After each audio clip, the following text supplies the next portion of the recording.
Dear students of class 10, welcome to your Hindi online class. Students, how are you? I hope you all are fine and doing well. आज हम लोग पढ़ेंगे साहित्य सागर पद्य भाग का छठा लेसन सूर्य के पद, जिसके रचयिता है सूरदास। तो पाठ की व्याख्या से पहले हम लोग सूरदास के जीवन के बारे में कुछ जानकारी प्राप्त करेंगे। हिंदी की कृष्ण भक्ति शाखा के कवियों में सूरदास का स्थान सर्वोपरि है। सूरदास का जन्म सन 1478 ईस्वी में मथुरा के निकट रोनकता नामक स्थान पर हुआ था। इन्होंने महाप्रभु वल्लभाचार्य से शिक्षा ली थी और इनकी 3 प्रमुख रचनाएं हैं, सूरसागर, सूरसारावली और साहित्य लहरी। कुछ विद्वान सूरदास को जन्मांध मानते हैं, परंतु जिस प्रकार इन्होंने कृष्ण की बाल लीलाओं का वर्णन किया है और प्राकृतिक का सजीव वर्णन किया है, उसको देखकर कुछ विद्वान इन्हें जन्मांध मानने से इनकार करते हैं। इनकी मृत्यु सन 1583 ईस्वी में हुई थी। अब हम लोग सूर्य के पद का पहला पद पढ़ेंगे, जिसमें कवि ने कृष्ण को किस प्रकार माँ यशोदा सुला रही हैं, इसका वर्णन किया है। देखिए क्या कहते हैं। जसोदा हरि पालने झुलावे, माँ यशोदा हरि अर्थात कृष्ण को पालने में झुलाती हैं। हलरामे दुलराई मलहामे, जोई सोई कछुगावे, पालने में उन्हें सुलाकर हिलाती हैं और दुलारती हैं, अनेक प्रकार से उन्हें प्यार करती हैं। मलहामे अर्थात पुचकारती हैं। जोई सोई कछुगावे, और अपनी मधुर बाड़ी में, मीठी बाड़ी में लोरी गाकर उन्हें सुनाती हैं ताकि उनके काना सो जाएं। और देखिए क्या कहती हैं। मेरे लाल को आओ निंदरिया, काहे न आनी सुआओ। वो नींद को उलाहना देते हुए कहती हैं कि हे नींद, मेरे लाल की आंखों में आ जाओ और आकर उन्हें सुला दो। तू काहे नहीं बेगही आवे, तो को कान बुलावे। कह रही है कि हे नींद, तुम क्यों नहीं शीघ्रता से आती हो, क्यों नहीं जल्दी आती हो। तुझे मेरा कान्हा बुला रहा है, जल्दी आओ और मेरे कान्हा को सुला दो। कबहू पलक हरि मूंद लेते हैं, कबहू अदर पर कामे। कभी माँ यशोदा की मीठी लोरी सुनकर भगवान कृष्ण को नींद आ जाती है और वो सो जाते हैं, और सोने में कभी कभी अपने होठ को फरकाते हैं, हिलाते हैं। तब क्या होता है। सोवत जानी मौन हो कह रही, करी करी सैन बतावे। अब माँ यशोदा को लगता है कि उनके लल्ला कृष्ण सो गए हैं, तो वो अपना लोरी गाना बंद कर देती हैं, चुप हो जाती हैं और इशारे में बात करने लगती हैं ताकि कान्हा उठ न जाए, आवाज सुनकर उनकी नींद न खुल जाए। ई अंतर अकुलाए उठे हरि, जसुमति मधुरे गावे।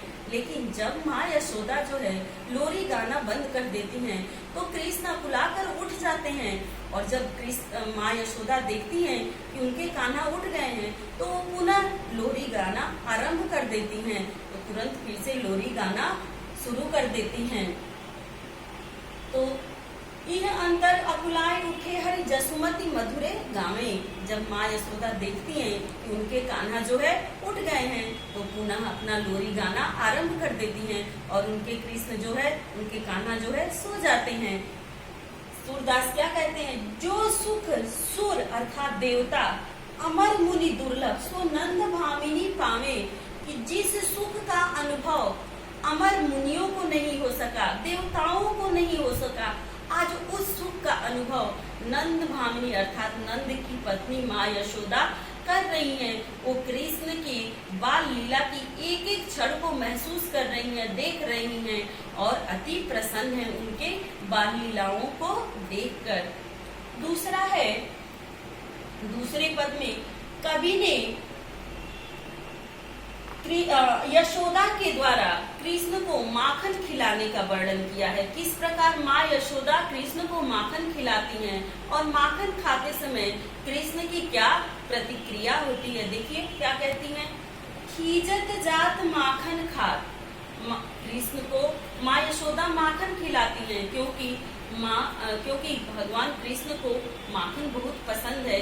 तो अरुण लोचन भौं टेढ़ी बार बार जमात। लेकिन उस समय जब माँ यशोदा कृष्ण को माखन खिलाती हैं तो कृष्ण जो है नींद से व्याकुल हैं, इसलिए उनकी आंखें लाल हैं और वो भौमें टेढ़ी करके बार बार जमाई लेते हैं, इसलिए वो झुझलाकर माखन खाते हैं। कबहू रुनझुन चलत घुटरन धूर दूसर गात। कह रहे हैं कभी कि कभी कभी वो अपने घुटने के बल चलते हैं तो उनके पाए की पैजनी और कमर की करधनी रुनझुन बोलती है। तो यह सुनकर सब लोग मंत्र मुग्ध हो जाते हैं और उनका धूल से सना हुआ शरीर जो है सबको आकर्षित कर लेता है, सबके मन को लुभा लेता है। धूल अर्थात धूल, धूसर अर्थात धूल से सना हुआ गात शरीर। ओके। कबहू झुक के अलग खींचत कबहू बोलत तात। क्या होता है? कबहू झुक के अलग खींचत नैन जल भर जा। कबहू जो कभी कभी कृष्ण क्या करते हैं, झुक के अपने बालों को खींचते हैं। उनके बाल जो है, उनके घुंघराले बाल जो हैं आंखों में पड़ जाते हैं, तो अपने बाल को खींचते हैं और उस बाल के वजह से उनके आंखों में जो है आंसू भर आते हैं, जल भर जाते हैं।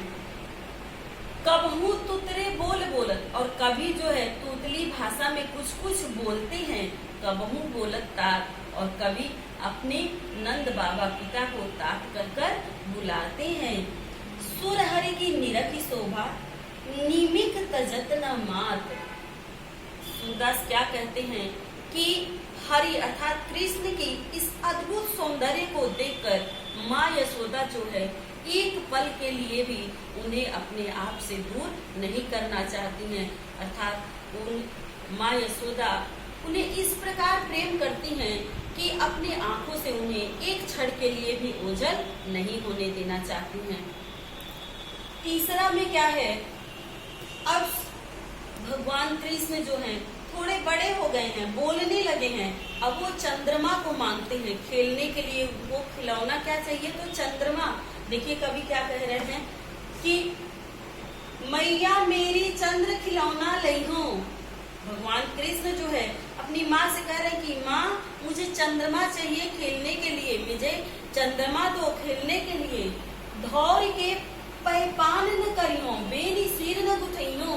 कह रहे हैं धौरी के पैपान अर्थात धौरी मने मैं सफेद गाय का दूध नहीं पीऊंगा। यदि आप मुझे चंद्रमा नहीं देंगे खेलने के लिए तो मैं सफेद गाय का दूध नहीं पीऊंगा। बेनिसिर न गुथइयो, और अपने बालों की चोटी भी मैं नहीं बनवाऊंगा, अर्थात मैं अपने बालों का चोटी आपसे नहीं गुथवाऊंगा। जिस प्रकार बच्चों की जिद नहीं पूरा होता है तो कुछ न कुछ अपने माँ से बोलते हैं, जिद करते हैं कि मेरा काम नहीं करोगी तो मैं भी आपका बात नहीं मानूंगा। वैसे कृष्ण भी अपनी माँ यशोदा से अनेक यातनाएं करते हैं, अनेक चेष्टाएं करते हैं जिससे उन्हें चंद्रमा जो है खेलने के लिए मिल जाए। मोती माल न धरियों पर, कह रहे हैं कि मैं मोतियों का माला नहीं पहनूंगा, अपने मोतियों का माला मैं अपने हृदय पे धारण नहीं करूंगा। झुंगली कंठ न लई हूँ, और झुंगली अपने कंठ में नहीं लगाऊंगा, अर्थात वो वस्त्र मैं नहीं रखूंगा। जइहो लोट अभी धरनी पर तेरी गोद नहीं हूँ। जिस प्रकार बच्चों की जिद पूरी नहीं होती है तो गुस्से में क्या है जमीन पर लेट जाते हैं, वैसे वो भी अपनी माँ को धमकी दे रहे हैं कि यदि आप मुझे चंद्रमा नहीं देंगी खेलने के लिए तो मैं अभी के अभी धरती पे लेट जाऊंगा और मैं आपकी गोदी में नहीं आऊंगा। फिर क्या होता है, लाल कहियो नंद बाबा को तेरो सूत न कहियो, कहते हैं और मैं आज से आपका बेटा नहीं हूँ, मैं सिर्फ नंद बाबा का लाल हूँ, मैं सिर्फ नंद बाबा का ही बेटा हूँ, आपका मैं बेटा नहीं हूँ।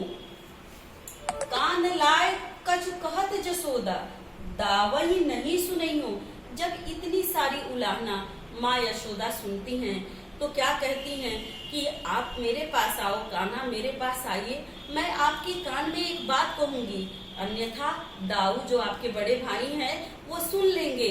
आइए मैं आपके कान में एक बात कहती हूँ। तो क्या कहती हैं, देखिए, चंदा हूँ तो सुंदर तो ही नवल दुल्हनिया पे हूँ, कि चंदा क्या है, चंद्रमा से भी सुंदर नवल दुल्हन से, मैं तुम्हारी नई नवेली दुल्हन से मैं आपकी शादी कराऊंगी। आप चंद्रमा का हट छोड़ दीजिए। चंद्रमा क्या है, मैं चंद्रमा से भी सुंदर दुल्हन से आपकी शादी कराऊंगी। तो फिर कृष्ण क्या बोलते हैं अपनी माँ से, सुनिए, तेरी सौं माने तेरी सौगंध, अब मेरी भी सुन लो मैया, अब मेरी बात सुनो, अब ही ब्याहन जइयो, तो मैं अभी शादी करूंगा, मैं इसी उम्र में शादी करूंगा। मुझे तुम्हारी सौगंध है कि मुझे अब और इंतजार नहीं करना है, मैं यथाशीघ्र शादी करना चाहता हूँ। सूरदास सब सखा बराती नूतन मंगल गई हूँ। सूरदास जी कहते हैं कि कृष्ण के सारे सखा बराती होंगे और नूतन मंगल गीत गाएंगे और कृष्ण इस प्रकार शादी करेंगे। स्टूडेंट्स, सूर के पद का व्याख्या कंप्लीट हो गया है। इससे संबंधित अगर आपको कोई भी डाउट हो तो आप अपने क्लास व्हाट्सएप ग्रुप पे जरूर पूछें। Thank you my dear students.